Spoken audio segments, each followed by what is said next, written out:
Hi friends, எல்லாருக்கும் வணக்கம். எல்லோரும் எப்படி இருக்கீங்க? நல்லா இருக்கீங்களா? Welcome to Sakthi Saravana YouTube channel. இன்றைக்கி வீடியோவில் மைத்ரேய முகூர்த்த நாட்கள், ஜூன் மாதத்தில் வரக்கூடிய மைத்ரேய முகூர்த்த நாட்கள் என்றைக்கு வருது, அதை எப்படி நம்ம வழிபாடு செஞ்சோம் அப்படின்னா நம்மளுடைய கடன்கள்லாம் தீரும் அப்படின்றத பற்றி தெரிஞ்சுக்கலாம் வாங்க. கடன் தொல்லையால் கஷ்டப்படுறவங்களுக்கு இந்த மைத்ரேய முகூர்த்தம் அப்படின்றது ஒரு வரம் அப்படின்னே சொல்லலாங்க. மாதத்தில் ஒரு சில குறிப்பிட்ட நாட்கள் மட்டுமே இந்த மைத்ரேய முகூர்த்த நேரம் அப்படின்றது வருங்க. சித்தர்களால் நமக்கு கொடுக்கப்பட்டுள்ள இந்த நேரத்தில் நாம் வாங்கிய கடன் தொகையிலிருந்து ஒரு சின்ன தொகையை திருப்பி கொடுத்துட்டா போதுங்க, அந்த கடன் பிரச்சனையிலேருந்து முழுமையாக நம்ம சீக்கிரமாகவே வெளியே வந்துடலாங்க அப்படின்றது ஒரு நம்பிக்கைங்க. அந்த வகையில் இந்த ஜூன் மாதத்திற்கான மைத்ரேய முகூர்த்த நாட்கள் எப்போது வருது, எந்த நேரத்தில் கடனை திருப்பி கொடுப்பது அப்படின்றத பற்றி தாங்க இன்றைக்கி வீடியோவில் நாம் தெரிஞ்சுக்க போகிறோம். இப்போ தான் ஃபஸ்ட் டைம் என்னுடைய வீடியோஸ்லாம் நீங்கள் பார்க்குறீங்க அப்படின்னா ப்ளீஸ் சேனலுக்கு சப்ஸ்கிரைப் பண்ணி சப்போர்ட் பண்ணுங்கள். நீங்கள் பண்ணுற ஒவ்வொரு சப்போர்ட்டும் தான் எனக்கு அடுத்தடுத்த வீடியோ பண்ணுறதுக்கு ஒரு மோட்டிவேட்டாக இருக்குங்க. அதனால் சப்ஸ்கிரைப் பண்ணி சப்போர்ட் பண்ணுங்கள். ஜூன் 3ஆம் தேதி திங்கட்கிழமை மதியம் 1:30 மணிலிருந்து 3 மணி வரைக்கும் மைத்ரேய முகூர்த்த நேரம் இருக்குங்க. அதோட ஜூன் 19ஆம் தேதி புதன்கிழமை மாலை 6:30 மணிலிருந்து 7:30 மணி வரைக்கும் மைத்ரேய முகூர்த்த நேரம் இருக்குங்க. அதோட ஜூன் 20ஆம் தேதி வியாழக்கிழமை காலையில் 9 மணிலிருந்து 10 மணி வரைக்கும் மைத்ரேய முகூர்த்த நேரம் இருக்குங்க. ஜூன் 30ஆம் தேதி ஞாயிற்றுக்கிழமை மதியம் 3 மணிலிருந்து 4:30 மணி வரைக்கும் மைத்ரேய முகூர்த்த நேரம் இருக்குங்க. இந்த நாட்களையும் நேரத்தையும் நீங்கள் குறித்து வச்சுக்கோங்க. இந்த நாளில் இந்த நேரத்தில் நீங்கள் யார்கிட்ட கை நீட்டி கடன் வாங்கியிருக்கீங்களோ அந்த நபருக்கு ஒரு குறிப்பிட்ட தொகையை நீங்கள் திருப்பி தரணுங்க. ஒவ்வொரு மாதத்தில் ஒரு நாள் மட்டுமே மைத்ரேய முகூர்த்த நாட்கள் வரும். ஒவ்வொரு மாதத்தில் 2 தரம் 3 தரம் வரும். ஆனால் இந்த ஜூன் மாதத்தில் நமக்கு 4 மைத்ரேய முகூர்த்த நாட்கள் அமைஞ்சிருக்குங்க. இந்த 4 மைத்ரேய முகூர்த்த நேரத்தையும் நம்ம மிஸ் பண்ணாமல் நம்மளால் முடிஞ்ச அளவுக்கு ஒரு 1000 ரூபாய் கடன் வாங்கியிருந்தால் அதில் 100 ரூபாய் எடுத்து நம்ம தனியாக ஒரு கவரில் போட்டு வச்சா கூட போதுங்க, நம்மளுடைய கடன்லாம் சீக்கிரமாகவே தீர்ந்துடுங்க. இப்போ ஜூன் மாதத்தில் எந்த தேதியில் எந்த டைமில் மைத்ரேய முகூர்த்த நேரம் வருது அப்படின்றத நாம் தெரிஞ்சுக்கிட்டோம். இப்போ எந்த முறையில் நம்ம அந்த காசை எடுத்து வைக்கணும் அப்படின்றத பற்றி தெரிஞ்சுக்கலாம் வாங்க. இப்போ ஜூன் 3ஆம் தேதி திங்கட்கிழமை மதியம் 1:30 மணிலிருந்து 3 மணி வரைக்கும் மைத்ரேய முகூர்த்த நேரம் இருக்குது. இந்த நேரத்தில் நீங்கள் பூஜை அறையில் உட்காந்துட்டு செய்யலாம், அப்படி இல்லைன்னா நீங்கள் ஹாலில் கூட உட்காந்துட்டு செய்யலாங்க. ஒரு பிரியாணி இலை எடுத்துக்கோங்க. அந்த பிரியாணி இலை மேலே சுத்தமான புணுகை தடவிடுங்க. யார்கிட்ட நீங்கள் கடன் வாங்கியிருக்கிறீங்களோ அவங்களோட பேர் எழுதுங்க. எவ்வளோ தொகை வாங்கியிருக்கிறீங்களோ அந்த தொகையை எழுதுங்க. கடன் மட்டும் தயவு செஞ்சு பிரியாணி இலையில் எழுதவே எழுதாதீங்க.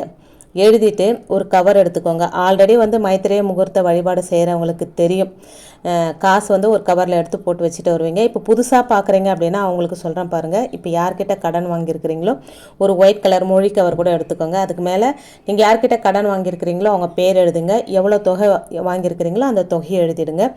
எழுதிட்டு அதில் எவ்வளோ உங்களால் திருப்பி கொடுக்க முடியுமோ, உதாரணத்துக்கு இப்போ நீங்கள் 1 லட்ச ரூபா வாங்கியிருக்கீங்க அப்படின்னா ஒரு 1000 ரூபாய் திருப்பி கொடுக்க போகிறீங்க. நீங்கள் அந்த நேரத்தில் அந்த 1000 ரூபாயை திருப்பி கொடுத்து அவங்க வாங்கிக்க மாட்டாங்க. 1 லட்ச ரூபாய் வாங்கிட்டு 1000 ரூபாய் திருப்பி கொடுத்தா யாருமே வாங்கிக்க மாட்டாங்க. இப்போ அவங்களுக்கு கொடுக்குறதா நினச்சிட்டு அந்த கவரில் வைக்கணும். இந்த காசை முதல்ல காசு எடுத்துக்கோங்க. காசுக்கு மேலே புணுகு தடவின அந்த பிரியாணி இலையை வச்சுக்கோங்க. அதுக்கு மேலே ஒரு ஸ்வீட்டு, நீங்கள் ஒரு சாக்லேட் கூட வச்சுக்கலாம், இல்லைனா ஒரு கல்கண்டு கூட வச்சுக்கலாங்க.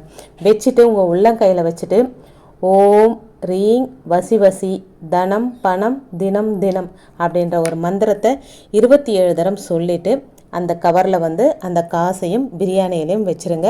அவ்வளோதாங்க பரிகாரம். இதே மாதிரி நீங்கள் எத்தனை பேர்கிட்ட கடன் வாங்கியிருக்கிறீங்களோ, உதாரணத்துக்கு ஒரு 4-5 பேர்கிட்ட வாங்கியிருக்கீங்க அப்படின்னா ஒரு 4-5 கவர் எடுத்துகிட்டு இதே முறையில் வழிபாடு செய்யணுங்க.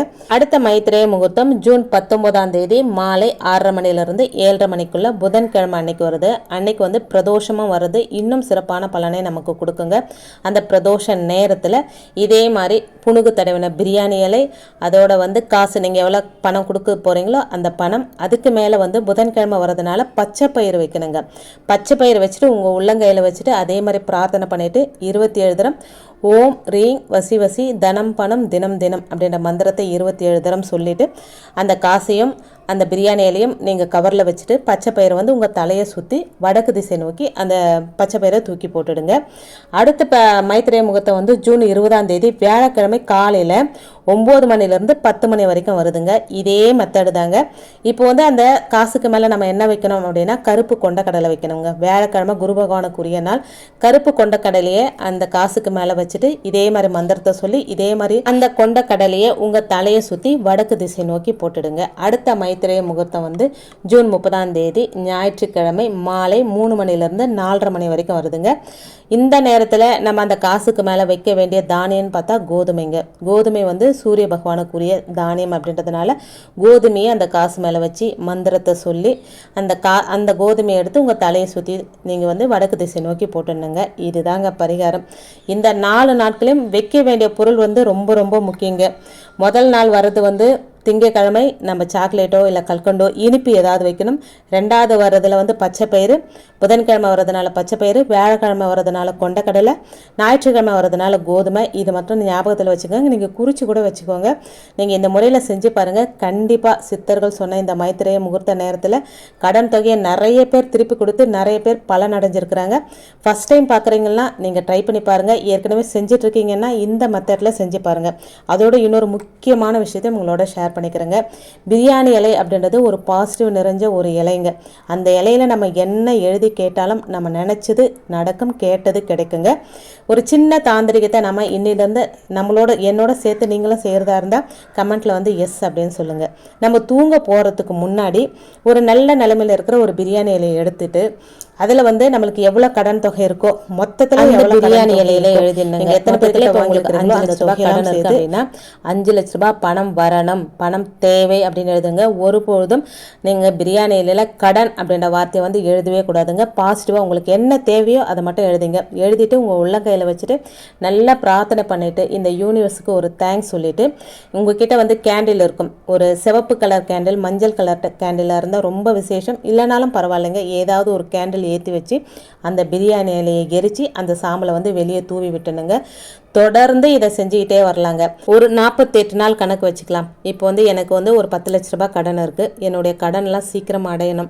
கடன் அடையணும்னா பணம் வரணும். அதுக்காக இந்த பிரியாணி இலையை வந்து இந்த முறையில் நான் வந்து செய்ய தொடங்க போகிறேங்க. என் கூடலாம் யாரெல்லாம் சேர்த்து செய்கிறீங்க அப்படின்றத கமெண்ட்டில் வந்து சொல்லுங்கள்.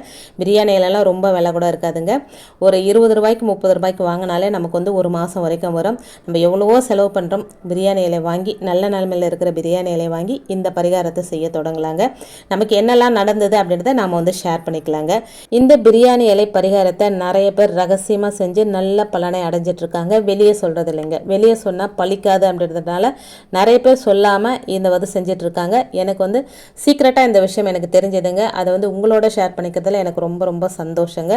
நம்ம எல்லாருமே பயனடையணும். எல்லாருக்குமே கடன் பிரச்சனை இருக்குது. எல்லாருக்குமே வந்து பணப்பிரச்சனை இருக்குது. எல்லாருக்குமே பணப்பிரச்சனை சரியாகணும்னா இந்த பிரியாணி இலை பரிகாரத்தை செய்ய தொடங்கலாங்க. இந்த பரிகாரம் செய்யறதுக்கு எந்த ஒரு ரெஸ்ட்ரிக்ஷனும் கிடையாதுங்க. நம்ம நான்வெஜ் சாப்பிட்ருந்தாலும் செய்யலாம், பீரியட் டைம்லையும் செய்யலாம். எந்த ஒரு ரெஸ்ட்ரிக்ஷனும் கிடையாதுங்க. தொடர்ந்து 48 நாட்கள் இந்த பரிகாரத்தை செய்யணுங்க. ரொம்ப எளிமையான பரிகாரம் தாங்க. நம்ம செய்வோம், நல்ல பலனை அடைவோங்க. இன்றைக்கி வீடியோவில் நான் சொன்ன விஷயங்கள்லாம் உங்களுக்கு பிடிச்சிருந்தது அப்படின்னா ப்ளீஸ் சேனலுக்கு சப்ஸ்கிரைப் பண்ணி சப்போர்ட் பண்ணுங்கள். இந்த வீடியோவை உங்கள் ஃப்ரெண்ட்ஸ் அண்ட் ஃபேமிலிக்கும் ஷேர் பண்ணி விடுங்க. அவங்களும் பலனடையட்டும். இன்னொரு எளிமையான ஆன்மீக தகவலோடு உங்களை சந்திக்கிறேன். அது வரைக்கும் நன்றியும் வணக்கமும். Take care and bye friends.